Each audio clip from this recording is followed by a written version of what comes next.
ครับสวัสดีครับผมโค้ดเอ็มสร้างรายได้ด้วยมือถือนะครับวันนี้นะครับผมจะมาโชว์นะครับ AI Robot Trade ของ Monifinex นะครับแพลตฟอร์มใหม่ที่เพิ่งเข้าไทยเมื่อวันที่4เมษายนที่ผ่านมานะครับตอนนี้นะครับทีมเราเพิ่งจะมี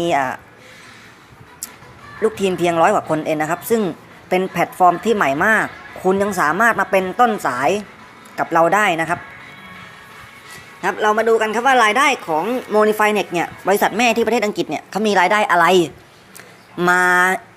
ให้เงินปันผลเรา 1.5 ต่อวันนะครับก็คือ 1.5 เนี่ยจะตามลำดับจำนวนเงินลงทุนนะครับซึ่งดูนะครับซึ่งอันแรกนะครับที่สีเขียวนะครับตัวบวก 2.11 เนี่ยคือต่อ1วันนะครับต่อ1วันเขาจะได้กำไรประมาณ275บิตคอยน์นะครับซึ่งคุณก็เอาไปคูณด้วยนะครับตอนนี้ราคาบิตคอยน์1บิตคอยน์น่าจะอยู่ประมาณสัก150,000 ถึง 200,000 นะครับคุณเอาไปคูณเลยนะฮะนั่นคือรายได้รายวันของบริษัทนะครับ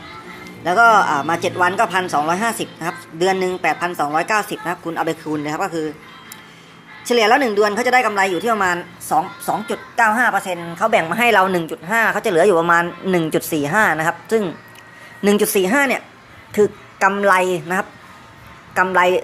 เขาเรียกว่ากำไรแบบกำไรจากต้นทุนทั้งหมดนะครับซึ่งเราลงทุนกันไปเนี่ยนั่นแหละสมมุติเราลงทุนกันไปคนมาสมัครเรื่อยๆเราลงทุนกันไปยอดเงินเขามีประมาณ$100 ล้านนะครับ 2% ก็คือกำไรจาก$100 ล้านนะครับ$100 ล้านเนี่ยสมมุตินะครับสมมุติอันนี้แค่สมมุตินะครับก็คือกำไรจากต้นทุนนะก็ประมาณสัก2% ก็ประมาณสัก2.9 ถึง$3 ล้านต่อวันนะครับซึ่งจะได้กำไรอยู่ประมาณขนาดนั้นนะครับซึ่งบริษัทก็จะหัก 1.5 มาให้พวกเรานะครับและที่เหลือก็จะเป็นกำไรของบริษัทไปเลยนะครับ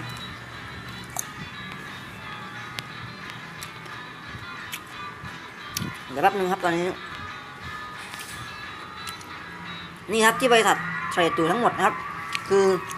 BTC USD นะครับ USDC แล้วก็ ETH นะครับ USD นะครับซึ่งเอาเนี้ยมันยังไม่โชว์ให้ผมมันโชว์มาแล้วแหละแต่ว่าโทรศัพท์ผมอินเทอร์เน็ตไม่ค่อยดีนะครับเอาเป็นว่านะครับ Monifinex นะครับมันเป็นแพลตฟอร์มที่สร้างรายได้สร้างเงินให้เราได้จริงๆนะครับคืออย่างน้อยๆคุณได้ 1.5 ต่อวันนะครับผมถามว่า 1.5 ต่อวันเนี่ยดีกว่าเอาเงินไปฝากธนาคารนะครับคุณลงทุนไป 3,200 เนี่ยคุณเอาเงินฝากธนาคาร 3,200 ปีนึงเนี่ยคุณได้ไม่น่าจะเกิน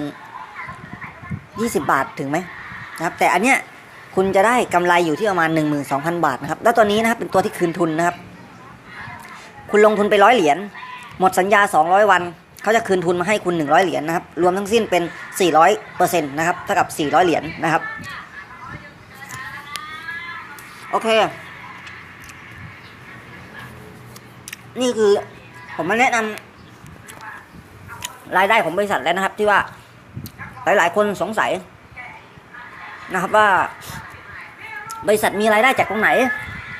มาจ่ายค่า ROI ให้เราทุกวันนะครับนี่ครับสีเขียวทั้งหมดนี่คือกำไรของเขาทั้งหมดเลยนะครับ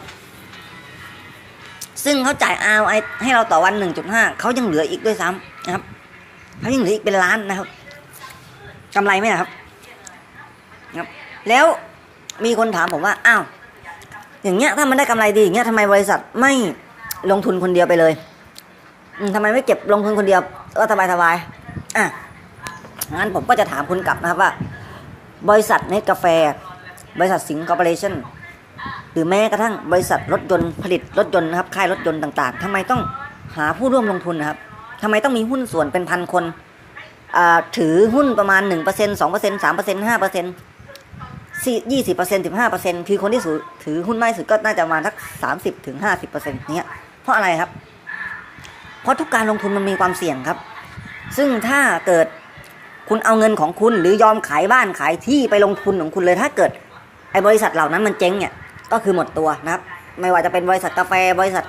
ขายเบียร์บริษัทขายรถถ้ามันเจ๊งคือคุณหมดตัวจริงไหมครับ แต่ถ้าคุณหาเพื่อนร่วมลงทุนเนี่ยต่อให้มันเจ๊งคุณก็ยังมีทุนมีบ้านมีรถยังเหลือไว้อยู่เช่นกันครับ Monifinex ทำไมเขาต้องหาคนไปร่วมลงทุนเพื่อประกันความเสี่ยงเพราะว่าทุกการลงทุนมีความเสี่ยงหมดนะครับไม่ว่ารัฐบาลจะทำโครงการอะไรก็ต้องหาผู้ร่วมลงทุนเพื่อประกันความเสี่ยงว่ามันจะสำเร็จหรือไม่สำเร็จนะครับซึ่งผมถามว่า 3,200 บาทเนี่ยการเสี่ยงต่อ1ครั้งเนี่ยหรือเท่าไหร่ก็แล้วแต่ที่คุณอัปเกรดขึ้นไปเนี่ยมันเสี่ยงก็จริงแต่ว่าถ้าเกิดมันได้คุณได้ขึ้นมาเนี่ยคุณรวยนะครับก็เหมือนกับบริษัทรถยนต์เนี่ยตอนทำไมมันถึงไม่เอาเฉพาะครอบครัวมันทำล่ะครับทำไมมันต้องมาจ้างคนข้างนอกไปทำทั้งที่มันรู้ว่าถ้าทำแล้วรวยจริงไหมครับเหมือนกันครับไอตัวนี้ก็เหมือนกันครับ Monifinex หรือว่าแพลตฟอร์มอื่นๆอะไรก็แล้วแต่นะครับมันต้องประกันความเสี่ยงมันไว้ซึ่งถ้ามีผู้ร่วมลงทุนสมมุติว่าลงทุนไปมันบริษัทลงทุนไป1 ล้านนะมีคนผู้ร่วมลงทุนอีก1 ล้านสมมุติว่าบริษัทเปิดออเดอร์1 ครั้งเนี่ยเงินทุนบริษัทหมดไป1 ล้านบริษัทก็ยังถือหุ้นตัวนั้นไว้ได้อยู่นะครับเพราะว่ายังมีเงินทุนจากพวกเราเนี่ยไปสำรองไว้อยู่แล้วพอหุ้นมันดิดกลับขึ้นมาบริษัทก็จะได้กำไรอีก2 เป็น 3 เท่านะครับนี่คือเบสิกเลยครับเพราะฉะนั้นนะครับทีหลังอย่ามาถามผมว่าถ้าเกิดรวยแล้วทำไมถึงไม่ทำถ้าเกิดคิดว่ามันรวยมันดีจริงทำไมถึงไม่ทำคนเดียวเพราะนี่คือธุรกิจนะครับทุกธุรกิจมีความเสี่ยงเขาถึงต้องหาผู้ร่วมลงทุนนะครับโอเคครับใครสนใจที่จะเข้าร่วมทีมกับโค้ชเอ็มนะครับทีมผมนะครับมีวัฒนธรรมโยนลูกทีมลงข้างล่างนะครับจะไม่เป็นเหมือนกับของแอดมินหรือใครก็แล้วแต่ที่โยนลงข้างเดียวข้างขวาก็ข้างเดียวยาวเลยข้างซ้ายก็ไอข้างขวาเนี่ยมีเป็น1,000 คนเลยข้างซ้ายมีอยู่5 คนอย่างเงี้ยลองไปดูได้ครับทีมอื่นแต่ทีมผมไม่นะครับทีมผมเราโยนให้ทุกคนเท่ากันนะครับทุกคนจะต้องมีผู้แนะนำติดตัวได้แค่2 คนนะครับจะได้ค่าแนะนำติดตัว$20ก่อนเริ่มแรกแล้วก็ค่าจับคู่ไบนารี่คู่แรกอีก$10เป็น$30นะครับวัฒนธรรมทีมผมเป็นแบบนี้จริงๆนะครับซึ่งตอนนี้คนสนใจเข้ามาศึกษากับทีมผมเยอะมากนะครับสามารถเข้ามาศึกษาได้ก่อนไม่เสียเงินศึกษาในกลุ่มไลน์ก่อนมีข้อมูลให้คุณได้ศึกษาถ้าคุณมั่นใจแล้วค่อยลงทุนถ้าไม่ชอบก็ออกจากกลุ่มแค่นั้นง่ายมากเลยครับแต่ทีมผมช่วยกันหมดทุกคนนะครับไม่มีใครทิ้งใครแน่นอนจะไม่เหมือนกับทีมอื่นที่ว่าพอคุณเข้าไปแล้วปั๊บ